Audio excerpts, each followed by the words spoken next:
La CAF pourrait-elle vous offrir 100 € pour vous abonner à un site de rencontre? Force est de constater que le taux de natalité baisse drastiquement. Pour y remédier, des solutions d'urgence adéquates doivent être déployées. État des lieux. Le taux de natalité est en chute libre en France.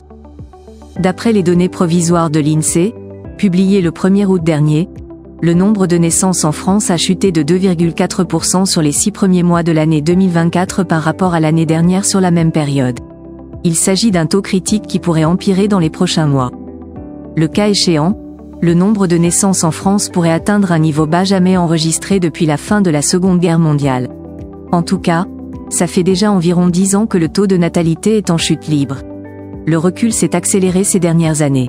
Entre 2022 et 2024, le nombre de naissances a diminué de près de 10%, soit un recul de plus de 20% par rapport à l'année 2010. Quid du taux de fécondité? Lors du premier semestre 2024, près de 308 800 naissances ont été recensées en France. En parallèle, 315 800 décès ont été déclarés. En France métropolitaine, le solde naturel s'avère légèrement négatif, 7 000. Il s'agit en l'occurrence de la différence entre les naissances et les décès. En revanche, le taux de fécondité de l'Hexagone est plus élevé en France, soit 1,83 enfants par femme en 2021. Idem pour la République tchèque. C'est légèrement en dessus de celui de la Roumanie, soit 1,80.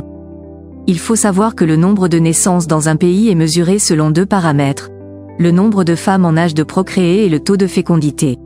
De fait, celui-ci est passé de 2 à 1,8 en France au cours des 10 dernières années. Voici des pistes creusées par l'ancien directeur de la recherche de la CNAF pour solutionner cette tendance inquiétante.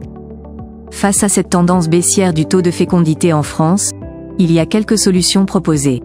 Julien Daymon, directeur de la recherche à la Caisse nationale d'allocation familiale, a creusé 2 pistes. Il y a la création d'un grand service public de la rencontre en complément ou en remplacement des sites internet existants, Mythique, Tinder et consorts. En clair, ce sociologue souhaite de favoriser les rencontres amoureuses pour améliorer le taux de natalité. À cela s'ajoute la mise en place de chèques ou de bons permettant d'avoir accès à ces outils numériques.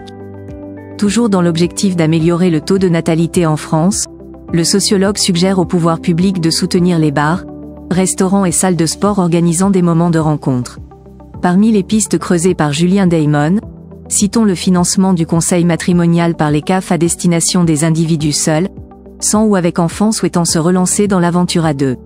Le sociologue recommande également l'attribution des allocations familiales au premier enfant ou l'investissement dans un service public de la petite enfance.